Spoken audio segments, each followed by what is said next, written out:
어린이집이나 학교에서 아동들을 대하는 것을 업으로 하다가 아동학대로 문제 제기가 되어서 상담 오시는 분들이 있는데요. 학부모가 문제를 제기했는데 사과만 하면 조용히 넘어간다고 하였고 너무 억울했지만 원에서도 그걸 원하셔서 사과를 해버렸는데 결국 고소를 했다라고 하면서 어떻게 해야 하는지 문의 주시는 경우가 있습니다. 그런 경우 사과를 했다는 점이 불리하게 작용할 수 있어서 주의하셔야 합니다. 그럼 아동학대로 고소를 당했을 경우 어떻게 대응해야 하는지를 살펴보겠습니다. 고소를 당했을 때 당장 대응해야 하는 것 3가지를 말씀드리겠습니다. 먼저 관련 자료를 확보하는 것이 제일 중요합니다. 제일 먼저 고소장에 대한 정보공개 청구를 해야 합니다. 아동학대로 고소를 당했다는 연락을 받고 준비 없이 바로 나가서 조사를 받으면 절대 안 되고 고소장 내용을 확인해서 관련 내용을 정리한 후에 조사를 받아야 합니다. 고소장 내용을 확인한 다음에는 CCTV의 내용을 확인하고 보관해 놔야 하는데요. 이 사건이 발생한 당일뿐만 아니라 그 앞뒤 부분의 일자도 확보를 해두는 것이 좋습니다. 또한 카카오톡 대화 내용이나 참고인들의 진술을 확보하는 것도 필요한데요. 다음에서 말씀드리겠지만 아동학대에 해당하는 행위 중에는 특히 정서적 학대 행위가 애매한 경우가 많습니다. 신체적으로 학대를 한 경우에는 CCTV를 보면 알 수 있는 경우가 많지만 녹음이 되는 것은 아니기 때문에 정서적 학대 행위는 확인하기가 어렵고 결국 아이의 진술에 의존해야 하는데 아이들이 보통 어리기 때문에 아이가 스쳐 지나가듯이 이야기한 짧은 내용이나 평소와 다른 행동들을 토대로 부모의 추측이 더해져서 고소가 되는 경우가 많은데요. 그래서 아이들에 대한 조사를 진행할 때에도 보통 부모는 밖에서 지켜보도록 하고 진술 분석 전문가를 통해 부모에 의해 진술이 오염되지 않았는지를 분석하고 있습니다. 아동복지법에 위반되는 상황과 위반되지 않는 상황에 대해서 말씀드리겠습니다.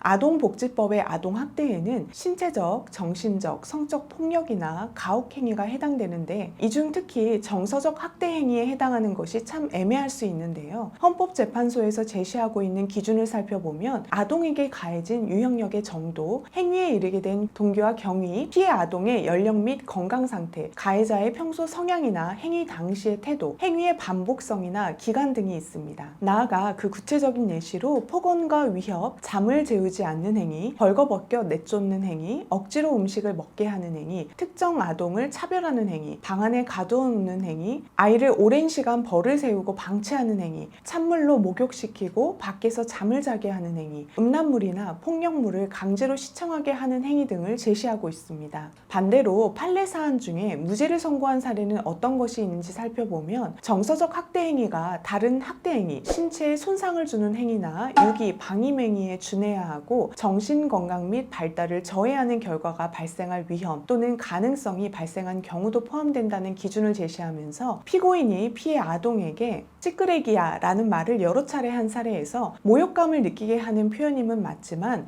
정서적 학대 행위로 보기는 어렵다며 무죄를 선고하였습니다. 즉 이와 같이 부적절하고 다소 모욕적인 표현을 한 경우에 모든 경우가 다 유죄로 인정되는 것은 아니기 때문에 변호사와의 상담을 통해 조언을 받아보시는 게 좋습니다. 어린이집 교사가 신고를 당했는데 제가 어린이집 원장입니다. 저에게는 어떤 책임이 있나요? 라고 문의를 주시는데요. 보육교사들로 하여금 원생들에게 신체적, 정신적 학대 행위, 교육적 방임 행위를 하지 않도록 사전에 보육교사에 대한 아동학대 예방 교육과 어린이 교실에 설치된 CCTV를 수시로 모니터링하는 등 아동학대를 방지하도록 상당한 주의와 감독을 해야 할 의무가 있음에도 불구하고 이를 게을리하여 보육교사가 학대 행위를 하게 하였다는 이유로 원장들도 함께 형사처벌을 내리고 있고 민사적인 손해배상 책임도 지게 됩니다. 무고하게 연루되는 상황에서는 어떻게 대응해야 하는지 설명드리겠습니다. 일단 앞서 말씀드린 것처럼 고소장을 정보공개 청구하여 받아보고 이를 가지고 변호사와 상담을 하는 것이 제일 좋습니다. 조사를 받기 전에 미리 상담해서 조사를 받을 때 어떻게 진술하면 좋을지 상의하고 또한 증거자료도 함께 준비해서 대응한다면 억울하게 처벌받을 가능성을 낮출 수 있습니다. 제가 인정될 수 있을 것 같다면 어떻게 대응해야 하는지 설명드리겠습니다. 제가 인정된다면 피해자 측과 합의를 하는데 주력해야 합니다. 이런 경우에도 시간이 흐를수록 피해자 측에서는 감정이 더 안 좋아지기 때문에